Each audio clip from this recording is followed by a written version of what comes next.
Good morning, my friends. Good morning, and welcome to another, another small group gathering, another small group session of PB Reads the Bible. Wonderful for this opportunity to be gathered together with you today. I apologize. I'm running like a minute and a half, 2 minutes late this morning. Sorry about that. But it's great to be together on this cold day. Not as cold as it's been the last 2 days, I guess, but still quite cold and too cold for my taste, that's for sure. So great, great, great to be gathered, and so nice to see some folks there this morning. Today, again, today is, for me anyway, today is Thursday, January 23rd, and it's now 9:03 a.m. And if you're joining live, like John and Cindy and Maureen, then the same is true for you, time-wise, day-wise. But I know some of you aren't able to join live, so you join some other time of day, either today or some other day. That's always great. Please still do a couple things, whether you're joining live or at some other time. Check in, extend your greetings. Romper room roll call, yes. Say that you're there. John and Cindy, good morning. And good morning, Maureen. Yeah, sunny. It is sunny out. It is quite quite sunny out. And use those sunglasses. The sun is harsher in the summer because of I think probably because of the angle, but especially, shining off of snow and ice, it's just very hard on your eyes. So please make sure you're wearing protection on your eyes. Wear your sunglasses, um, just to keep your eyes safe. I wear my sunglasses at night. No, I don't. Not usually anyway, but during the daytime, wear your sunglasses for sure. So that's one thing I'd ask you to do, is to do that. And good morning, Bonnie. The other thing I would ask you to two things I would ask you to do. One is let me know what's on your hearts and minds. So we're sharing life together, so we keep each other surrounded and lifted in prayer. And I got a couple things here I'm gonna talk about for prayers.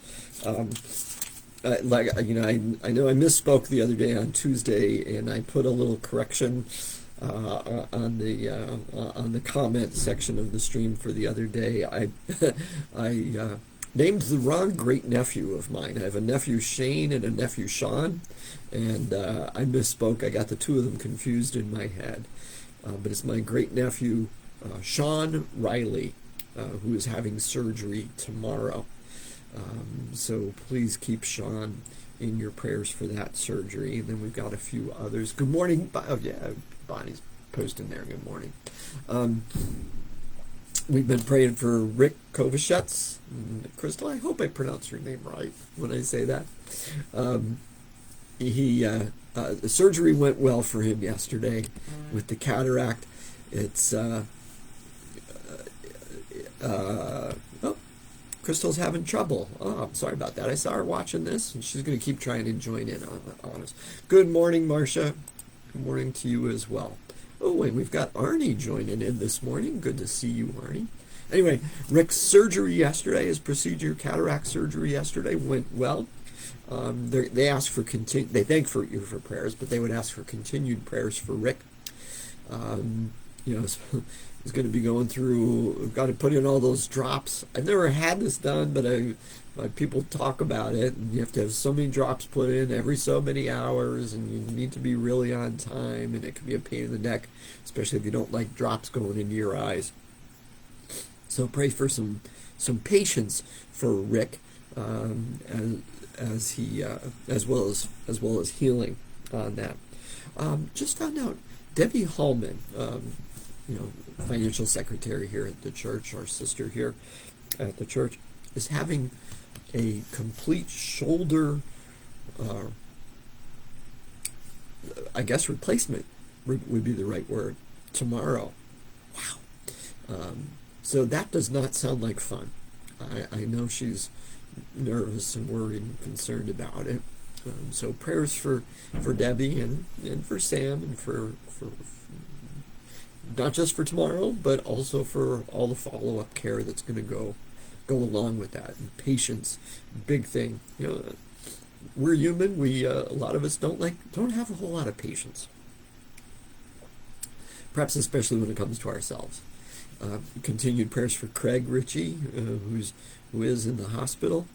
They haven't been able to figure out exactly what's going on with some things, and because of some things, they haven't been able to do the right testing. And now we're getting to the weekend, and it looks like it might be Monday before they do any of the testing. So he's getting very discouraged. He's been, other than a few days, like 5 days, he's been in the hospital since December 23rd. So I know he's getting pretty frustrated and discouraged with all of that. And lastly, but definitely not least, for sure, the Milton and Watsontown nursing homes, both owned by the same company. And although I think there's a new company, the old company didn't pay their bills, apparently. And so there's a lot of issues there. We want to keep the residents and their families in our prayers, not knowing what's going to be happening there. There's a lot of concern by the families that places are either going to have to shut down or be sold, and they might have to try to find new places for their family members to reside. Good morning, Crystal. Glad you were able to figure things out, or whatever was going on there for you, and you're able to get in. So those are the things I have as far as prayer requests. And again, if you guys have any, please put them in there. And even if you're not joining live, you can put them in there, because I do go back in to look to see what I might have missed. I didn't do that this morning, so I don't know if there were any extra comments or questions or prayer requests from the other day. That's the other thing I forgot to mention. Questions and comments, go ahead and you can share your thoughts on here, regardless if you're joining live or joining some other time. So let's have a prayer, and we'll get to our scripture. Then I'll do the announcements kind of stuff. A good and gracious God, we give you thanks for this day, cold as it is, but it's a nice sunny one, that's for sure. The best part about it is the fact that we're able to join together this morning to share with one another and to share with you, because of course you are always with us. The things that are on our hearts and our minds. So I lift up not only the things that I've mentioned, but things that are on my friends' hearts this morning. Whatever things haven't crossed our lips yet. We just pray over all of that, lift it all up to you, and trust, Lord, that you will answer these prayers and provide the healing that is needed in each and every one of the cases. And help us to recognize your action and your answers to our prayers. Lastly, Papa, we pray that you'll be with us this morning. Guide our hearts and our minds, and open them up to whatever it is you would have us receive today. And we ask all these things in your Son, Jesus' name. Amen. Alrighty. So, we are now on chapter 31 of Genesis. Genesis 31. Woo-hoo.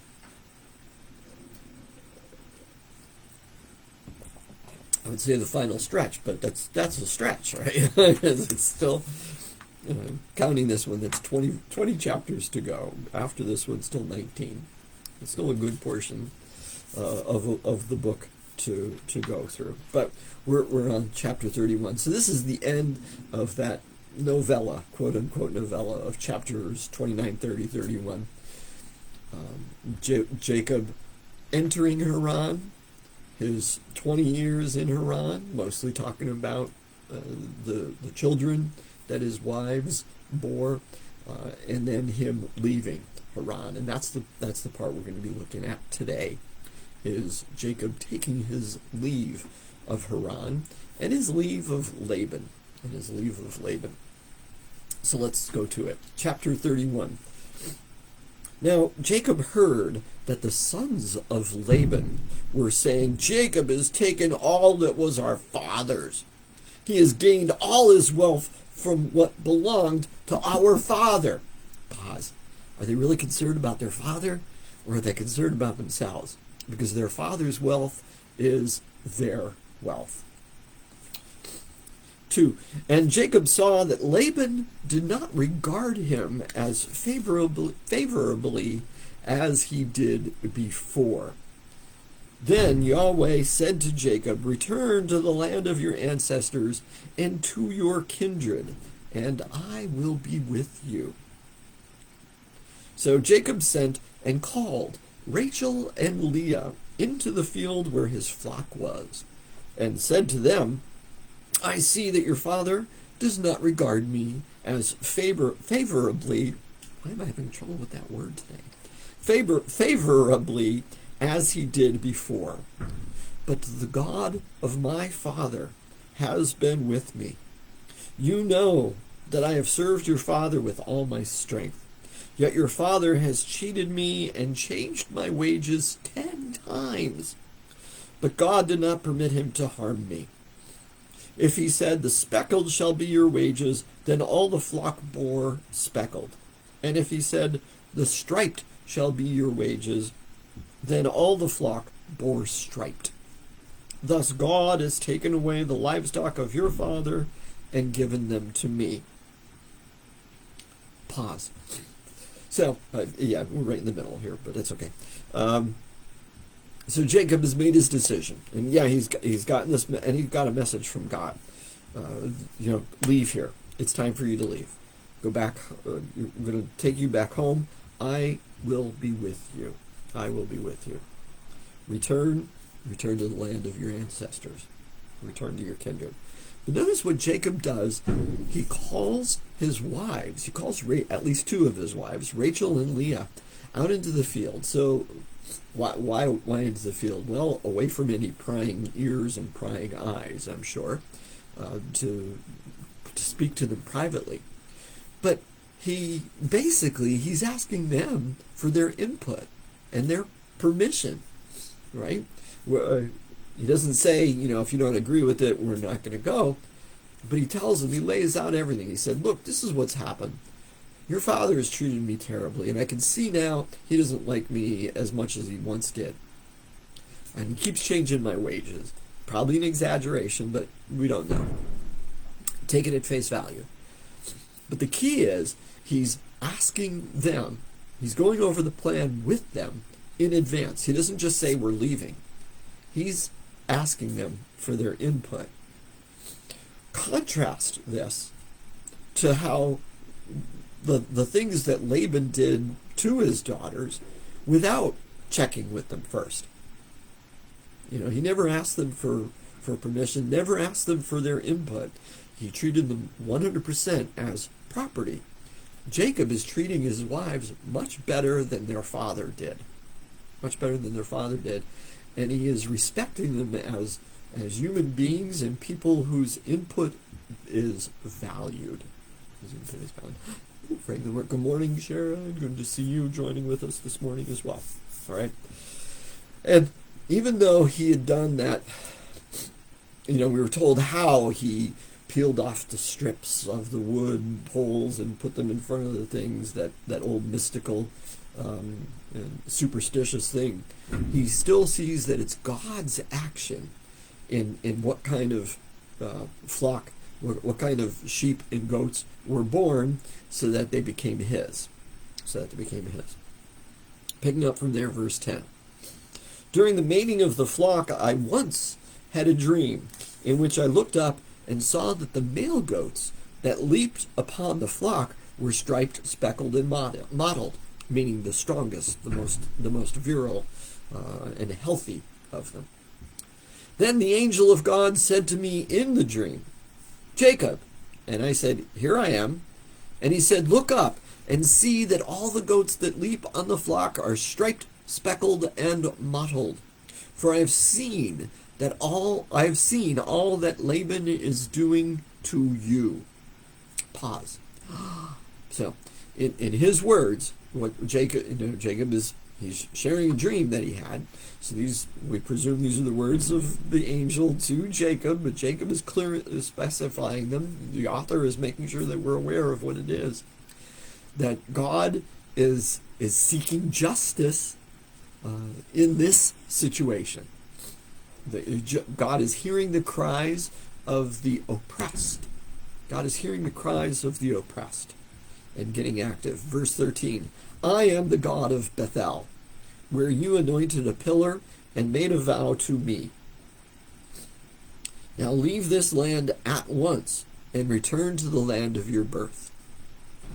Then Rachel and Leah answered him, is there any portion or inheritance left to us in our father's house?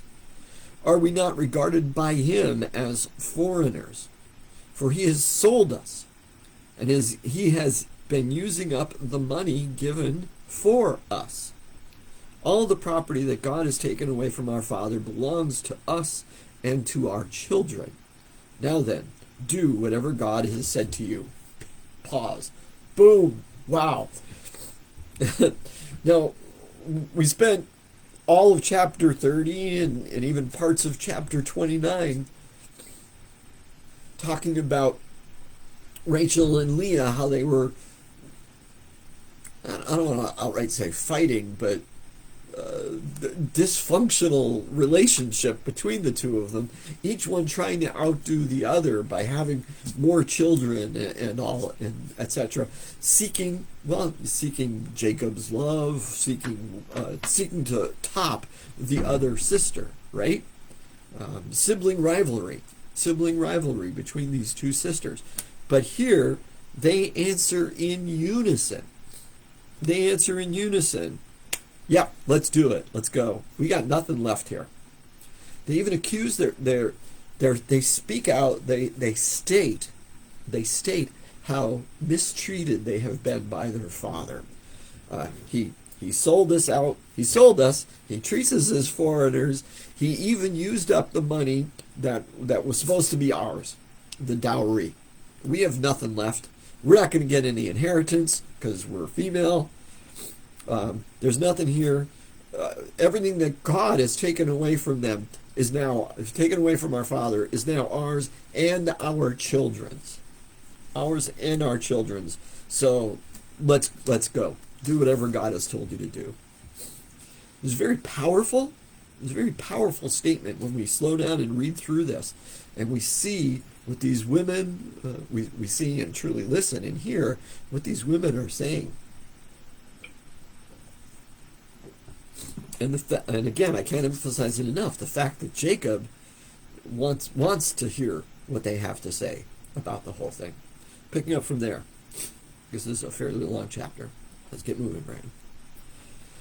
So, verse 17. So Jacob arose and set his children and his wives on camels, and he drove away all his livestock, all the property that he had gained, the livestock in his possession that he had acquired in Padan Aram, to go to his father Isaac in the land of Canaan. Now Laban had gone to shear his sheep, and Rachel stole her father's household gods. And Jacob deceived Laban the Aramean, in that he did not tell him that he intended to flee. So he fled with all that he had. Starting out, he crossed the Euphrates and set his face toward the hill country of Gilead. Pause. Yeah, I know it was only like 3 verses, but pause. So Laban had gone to shear his sheep. That's going to be important coming up in a few more chapters. But so shearing the sheep, they had to go away to a certain place, shear the sheep. Actually, it's a raucous event. And he's going to be away for a substantial amount of time. In this case, he's at least 3 days before he finds out. Oh, spoiler alert, I should have said on that, because we don't know that yet. It's the next verse. But shearing the sheep is a raucous, wild thing. Partying and all that takes place. So that's where he's gone. Jacob picks that time, good timing, to begin his quest for freedom, to begin to flee from the place. Now it says Rachel stole her father's household gods. So what are those? Those are statues of human-shaped statues of gods, of false gods, and they symbolized and they gave authority to Laban to be the head of the household. They symbolized his authority over the household. So she's stealing his authority. They also might be, not 100% sure on this, but some folks say, yeah, there's good evidence to say, they also symbolize inheritance. So they're more than just small idols. I mean, that's all they are for us, but they meant a lot more than them. They meant the authority to rule the household, and they might also have symbolized inheritance, which Rachel has just said, we don't have anything because Dad took it and sold it and used it all up. Picking up from there, verse 22, on the third day, Laban was told that Jacob had fled. So he took his kinfolk with him and pursued him for 7 days until he caught up with him in the hill country of Gilead. But God came to Laban the Aramean in a dream by night and said to him, take heed that you say not a word to Jacob, either good or bad. Laban overtook Jacob. Now Jacob had pitched his tent in the hill country, and Laban with his kinsfolk camped in the hill country of Gilead. Laban said to Jacob, what have you done? You have deceived me and carried away my daughters like captives of the sword. Why did you flee secretly and deceive me and not tell me? I would have sent you away with mirth and songs, with tambourine and lyre. And why did you not permit me to kiss my sons and my daughters farewell? What you have done is foolish. It is in my power to do you harm, but the God of your father spoke to me last night, saying, take heed that you speak to Jacob neither good nor bad. Even though you had to go because you longed greatly for your father's house, why did you steal my gods? Pause. So, Laban has this vision. He's taken off after him. He's taken people with him. We can only presume that it's to forcefully bring them back. But he has a vision from God. God comes to him in a dream and says, watch it. Don't say anything, either good or bad, to Jacob. Which, to my ears and to my mind, says, just turn around right now. Don't even say a word to Jacob, either good or bad. Boldly, brashly, braggadociously, egotistically, he at least semi-ignores this dream and continues with his quest and catches up to him. Listen to all the accusations, to what the lies, the outright lies that Laban is using. You've carried away my daughters like captives of the sword. You're treating my daughters like prisoners. Well, the reader knows that's not true. The readers know that Jacob spoke to the daughters, to his wives, and said, this is what I want to do, and they said, let's go for it. So we know that's a lie. You're treating them like prisoners. Why did you flee secretly and deceive me and not tell me? Well, that part is true. I would have sent you away with mirth and songs, with tambourine and lyre. Do we believe that? Did Jacob? Obviously, Jacob didn't believe that either. It's another outright lie. Why did you not permit me to kiss my sons and my daughters farewell? Okay, so two things here. One, that we can presume that he's calling upon a local tradition, a local custom, giving him the right, the permission to say goodbye to these family members that were going away. But notice what else he's doing. He's calling them his sons and daughters. Well, his sons are off in a field somewhere, or maybe they've come along with him. Jacob wasn't taking them away. They weren't going away. He's talking about Jacob's sons, Reuben, Simeon, Levi, Judah, etc., etc., etc. And his daughters, Rachel and Leah, but probably also trying to lay claim to Dinah as well, and any others that might be there. Speaking of Laban's sons, we can see how weak they are versus how strong Rachel and Leah are in those couple scenes. But he apparently is laying claim on this local custom, but at the same time, he's also trying to say that all of these people are mine. All of these people are mine. And again, he just thinks of everybody, not only his daughters, but now he's laying claim to Jacob's sons, and he's treating everybody and everything as property. As property. They're mine. What you have done is foolish. So he's trying to insult Jacob in front of Jacob's wives by calling them foolish. Then he says, "Your God told me not to say anything to you, good or bad. So that's the only reason. I'm being magnanimous to you and kind to you, and not going to hurt you." But he does say, even though you had to go because you longed greatly for your father's house. You longed greatly for your father's house. In other words, saying, you got homesick, mama's boy, and you wanted to go home. And he's saying this in front of Rachel and Leah. They know the truth. Jacob's already told them why he wants to leave. The readers know the truth. It's not because he longed for home. It's because he wanted to get away from Laban. And he says, why did you steal my gods? Jacob, for being the deceiver that he has been for so long, his answer is virtually 100% truthful. Right? Picking up from there, verse 31.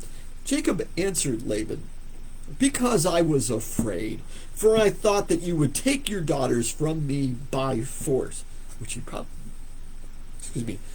would have done if God hadn't intervened. But anyone with whom you find your gods shall not live. In the presence of our kinsfolk, point out what I have that is yours and take it. Pause. Based on all of our prior agreements, if you find anything in here that's yours, take it. And if we have somebody here who stole your gods, kill them. Obviously, he doesn't know that it was Rachel. Picking up from there, now Jacob did not know that Rachel had stolen the gods.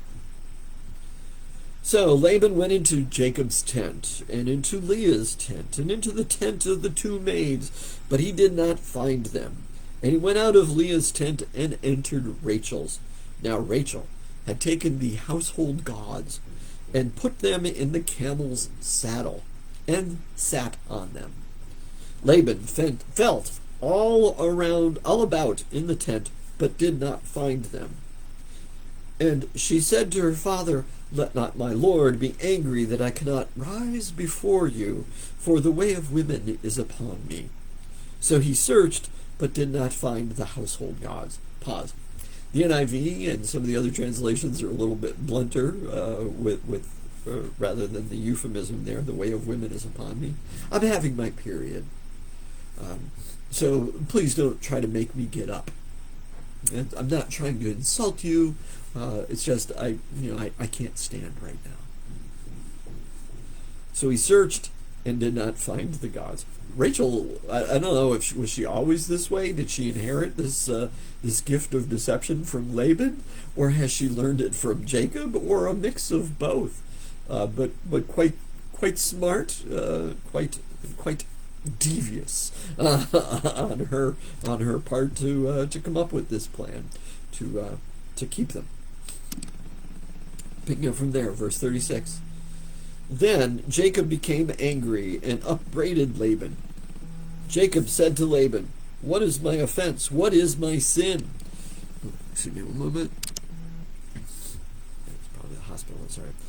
What is my offense? What is my sin that you have hotly pursued me? Although you have felt about through all my goods, what have you found of all your household goods? Set it here before my kinsfolk and your kinsfolk, so that they may decide between us two. Pause. In other words, What have you found? You've had your chance. You've looked everywhere. If I've got anything that's yours, set it down right here in front of these witnesses. In front of these witnesses. They can make the decision. Continuing. These 20 years I have been with you. Your ewes and your female goats have not miscarried, and I have not eaten the rams of your flocks. That which was torn by wild beasts I did not bring to you. I bore the loss of it myself. Of my hand you required it, whether stolen by day or stolen by night. It was like this with me. By day the heat consumed me, and the cold by night, and my sleep fled from my eyes. These 20 years I have been in your house. I served you 14 years for your 2 daughters, and 6 years for your flock, and you have changed my wages 10 times. Pause. He's really emphasizing how long he's worked there, right? He mentions the 20 years twice, and all these things that happened, how terrible things were for me, how mistreated I felt by you, and yet God has never left me. There we are, verse 42. If the God of my father, the God of Abraham, and the fear of Isaac, we don't really know what that word means, had not been on my side, surely now you would have sent me away empty-handed. God saw my affliction and the labor of my hands and rebuked you last night. Pause. So just to emphasize, he lists his grievances against Laban. This is the way you've mistreated me. I've worked so hard for you for 20 years. I took the losses when wild animals killed sheep and stuff. Never did it come out of your flock. It came out of my money, like my property. Instead, I paid for it. I'm the one that was out here day and night, not sleeping.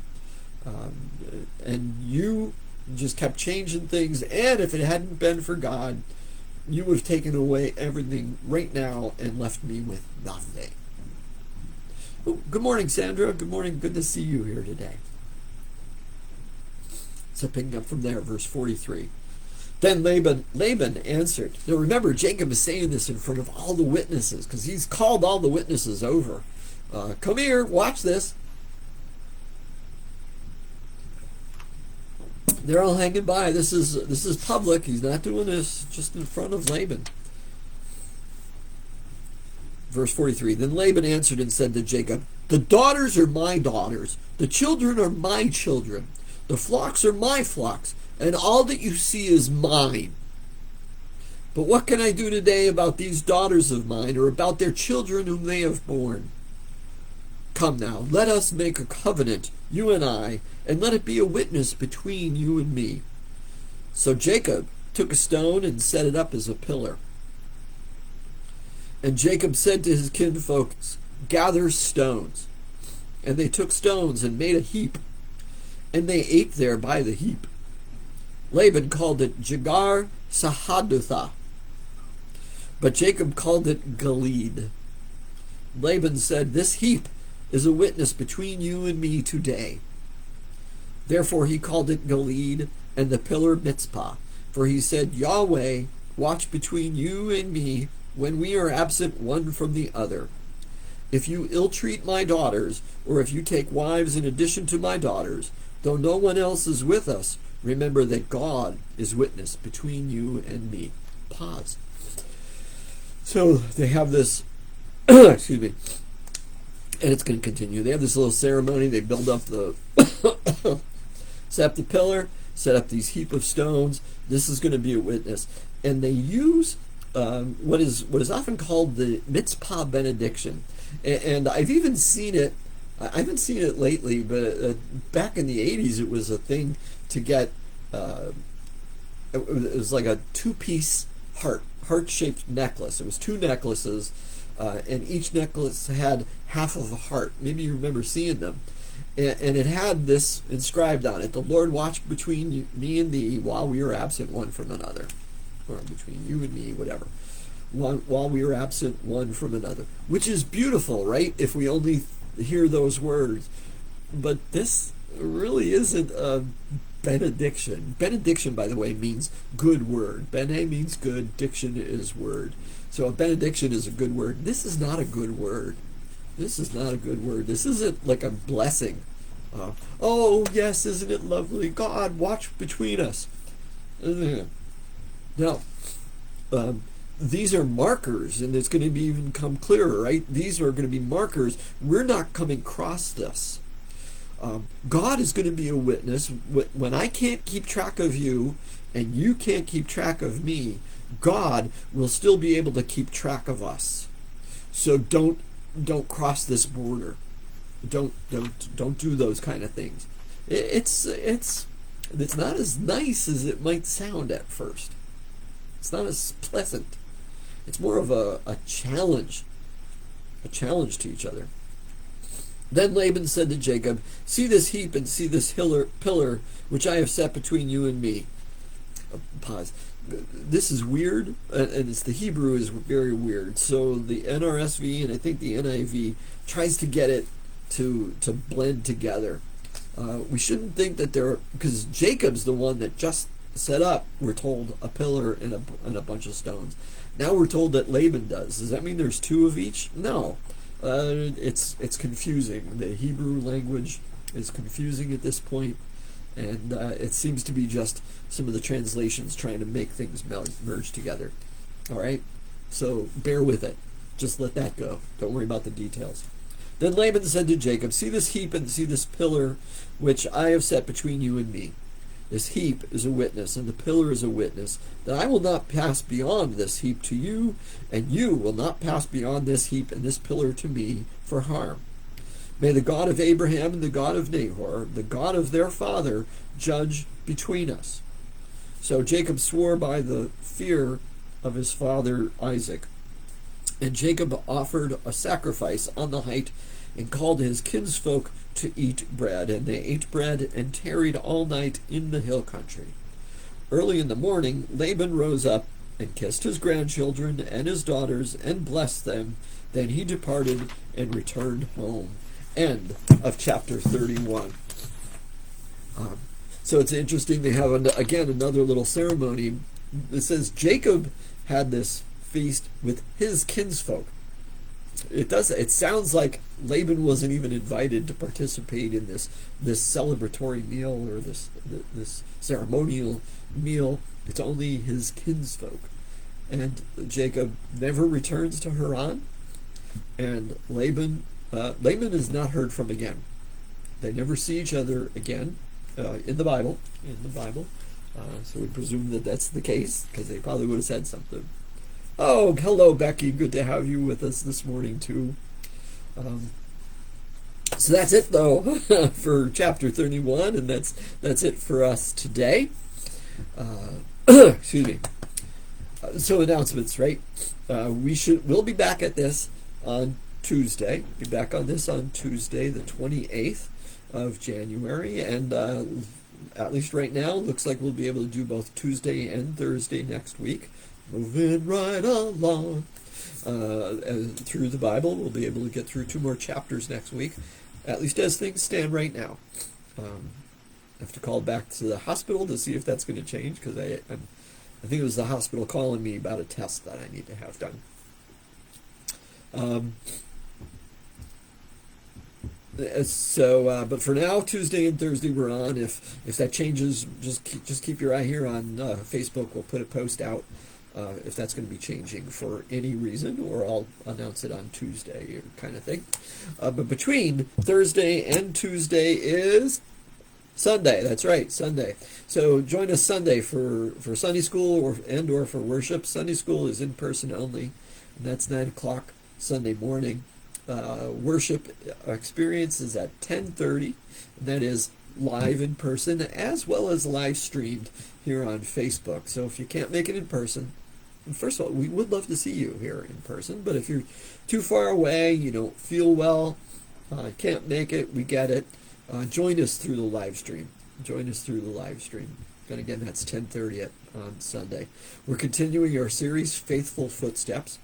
This week's theme is the mission statement, and the sermon, at least for now, is titled "Listen and follow. Listen and follow. So, my friends, join us for that. Now, today, I pray that this has been beneficial. Thanks for joining together with us this morning in this small group. Pray it's been beneficial, that God has spoken to you, or that you've learned something or relearned something as you go about your days, not just today, but every day. Keep those ears, both physical, eyes and ears, both physical and spiritual, open to everything that our living, loving, active God is doing in your life and in the lives of those around you. When you see it, when you hear it, say thank you. And then tell somebody about it. Bring it back to us and share it here, my friends. Until we meet again, be blessed. Be blessed. Bye.